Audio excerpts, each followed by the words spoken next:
Assalamualaikum warahmatullahi wabarakatuh. Saya Gina Sonia dari program studi D3 Keperawatan Stikes Muhammadiyah Ciamis. Saya akan sedikit menjelaskan tentang sistem kardiovaskuler. Sistem kardiovaskuler merupakan organ sirkulasi darah yang terdiri dari jantung, komponen darah, dan pembuluh darah yang berfungsi memberikan dan mengalirkan suplai oksigen dan nutrisi ke seluruh jaringan tubuh yang diperlukan dalam proses metabolisme tubuh. Anatomi jantung manusia terdiri dari 4 ruang, yaitu atrium, ventrikel, serambi jantung kiri, dan bilik jantung kiri. Atrium atau serambi jantung kanan berfungsi menerima darah dari pembuluh darah dan memompanya ke bilik kanan. Ventrikel atau bilik jantung kanan berfungsi untuk menerima darah dari serambi kanan, kemudian memompanya menuju paru-paru. Serambi jantung kiri berfungsi menerima darah kaya oksigen dari paru-paru dan memompanya ke bilik kiri. Bilik jantung kiri menerima darah yang mengandung oksigen lalu memompanya ke seluruh tubuh.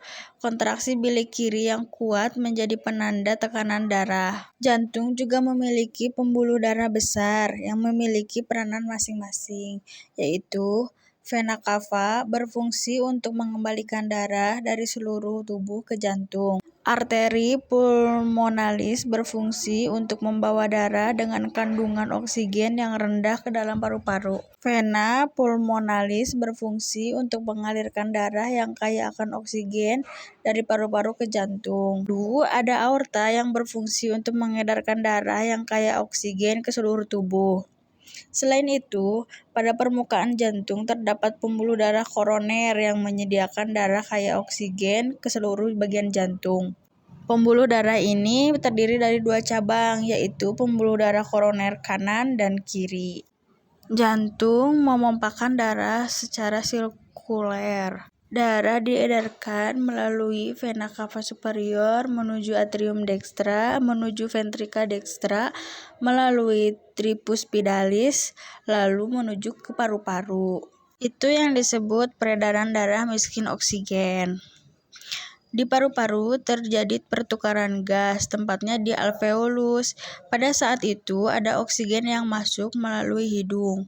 Saat itu ada pertukaran darah membawa CO2, alveolus dengan oksigen, kemudian ditukar. Oksigen dibawa darah dan CO2 dibawa alveolus. Pertukaran tersebut disebut ekspirasi lewat proses metabolisme.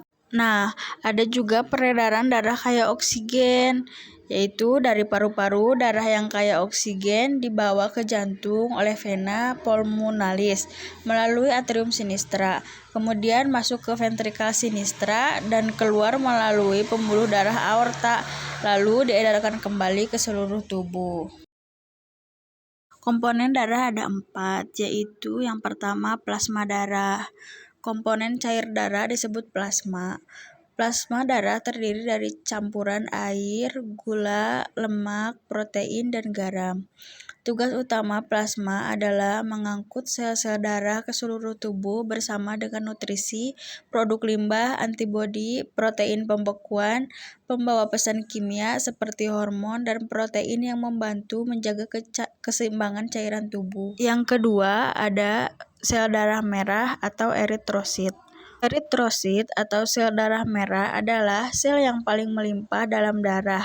Sekitar 40-45% volume darah terdiri dari sel darah merah. Yang ketiga ada sel darah putih atau leukosit. Meskipun jumlahnya jauh lebih sedikit daripada sel darah merah, leukosit punya peranan yang amat besar dalam melawan infeksi. Jumlah leukosit di dalam tubuh kira-kira sekitar 1% dari seluruh volume darah. Jenis sel darah putih yang paling umum adalah neutrofil, yang merupakan sel respon segera dan menyumbang 55-70% dari total jumlah sel darah putih. Yang keempat, ada trombosit. Tidak seperti sel darah merah dan putih, trombosit sebenarnya bukan sel, melainkan fragmen sel yang lebih kecil. Trombosit membantu proses pembekuan darah atau koagulasi dengan berkumpul di lokasi cedera. Lalu ada kelistrikan jantung. Sistem elektrik jantung cukup kompleks, tetapi secara sederhana yang perlu diketahui adalah bahwa di jantung sendiri ada sel-sel khusus yang menghasilkan impuls-impuls listrik dan kemudian menghantarkannya ke seluruh otot jantung, sehingga otot-otot jantung berkontraksi memompa darah. Urutannya, nodus SA menghasilkan impuls listrik, menyebabkan rongga atas jantung berkontraksi. Dilanjutkan dengan nodus AV yang mengirimkan impuls listrik ke bagian ventrikel, menyebabkan bagian ventrikel berkontraksi dan memompa darah. Dan hal ini kembali berulang mulai dari nodus SA kembali. Satu siklus nodus SA dan nodus AV ini menghasilkan 1 kali detak jantung. Tiap gangguan fungsi di atas dapat menimbulkan gangguan jantung dalam memompa atau berkontraksi dan keteraturannya. Sekian dari saya, mohon maaf apabila ada kesalahan. Wassalamualaikum warahmatullahi wabarakatuh.